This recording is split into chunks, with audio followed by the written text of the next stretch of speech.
पिता हजुरलाई अनगिन्ती धन्यवाद। मेरो गवाई त परमात्मा परमेश्वरले हैन पोहोर जेठको दिनमा म एकदम छाउनी हस्पिटल गएको थिएँ हैन। परमात्मा परमेश्वर पिता मैले परमेश्वर त चिनेको थिएँ तर हामीले त सत्य वचन खाएको थिएनौँ। एकदम ख्याल छट्टाको पिता मानेर हिँडेको रहेछौँ हैन।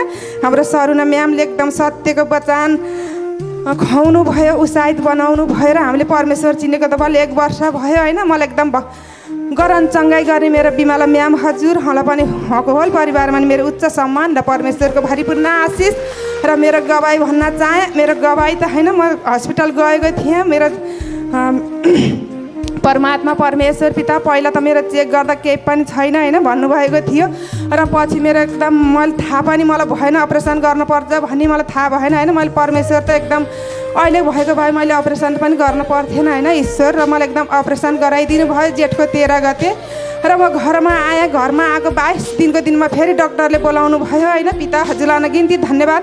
हजुरलाई त क्यान्सर भएको छ, किमु चढाउन पर्छ भन्नुभयो हैन। मैले मेरो बाबुसँग भने बाबु म किमु चढाउँदिनँ भन्दाखेरि बाबुले भन्नुभयो रुँदै आमा यो केही हुँदैन चढाउनु भन्नुभयो। मेरो छोराछोरीको लागि पनि हैन मैले एकदम 6 किमु चढाएँ। 6 असोजको 29 गते अन्तिम किमु चढाएको थिएँ। म किमु चढाउँदा 3 फेर मेरो छोरो साथमा गथ्यो। म एक्लै जाने एक्लै आउने एक्लै त थिइनँ, मेरो पिता साथमा हुनुहुन्थ्यो हैन।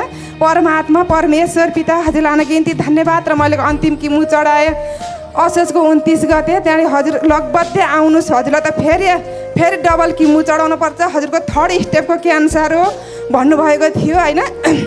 मैले त्यहाँ अन्तिम किमु चढाएपछि ईश्वर परमात्मा परमेश्वर पिता मोरेकालाई त जीवित बनाउनु भएको छ पिता। म त जीवित छु। मैले हिजो चिन्न सकिनँ जान्न सकिनँ र म हजुरको शरीरलाई चिरा र फारा गराएँ पिता। अब मैले जाने बुझेँ जे गर्नुहुन्छ कस्तो किमु चढाउनु पर्छ पिता हजुर नै चढाउनुहोस्, सिटी गर्न पऱ्यो हजुर नै गर्नुहोस् भनेर म एकदम अडा खडा भएर म बसेको थिएँ हैन।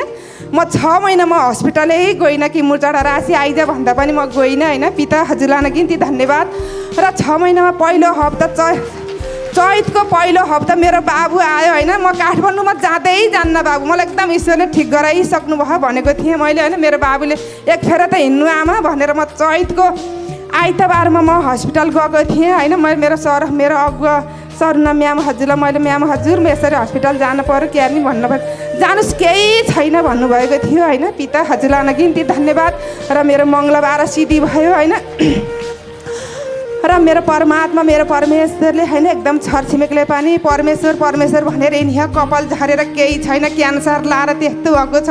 6 महिना 6 वर्षभन्दा बच्दैनन् हैन। मेरो आफ्नै आफन्तले नि 5 वर्षभन्दा बच्दैन भन्नुभएको थियो हैन। मेरो ईश्वरले मेरो परमात्मा परमेश्वरले बिहिबार मेरो रिपोर्ट आयो हैन। क्यान्सरको त क पनि छैन भनेर मेरो ईश्वरले देखाउनु भयो हैन।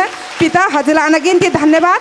र म अहिले ईश्वर परमात्मा परमेश्वर पिता म त्यति फेरि एकदम 57-58 किलोको थिएँ। आज मेरो पिताले एकदम 70-72-76 किलोको मेरो ईश्वरले बनाउनु भएको छ। पिता हजुरलाई अनगिन्ती धन्यवाद।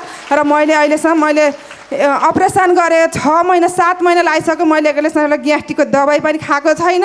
र मेरो परमात्मा परमेश्वरको स्वर्गको दबाई हैन मैले कानबाट खाने दबाई खाइरहेको छु। परमात्मा परमेश्वर पिता हजुरलाई अनगिन्ती धन्यवाद। मेरो कपाल पनि झरेर केही पनि थिएन हैन। आँखी भुइँ पनि थिएन, आँखाको हैन कतै केही थिएन। अहिले मेरो ईश्वरले मेरो कपाल पनि बान्न मिल्ने यज्ञको मलाई बनाइसक्नु भयो। पिता हजुरलाई अनगिन्ती धन्यवाद। र परमात्मा परमेश्वर पिता आज पहिलो दिन हैन कसरी गवाई भन्ने होला भनेको थिएँ। एकदम ईश्वरले अडा र खडा बनाएर हैन बोलेर मेरो गवाई भन्दामा एकदम छुटफुट भएकामा एकदम भुल गल्ती भएकामा र मेरो परमात्मा मेरो परमेश्वरले क्षमा गरिसक्नु भएर बिदा हुन चाहन्छु। हस्त सबजनालाई फेरि पनि नमस्कार।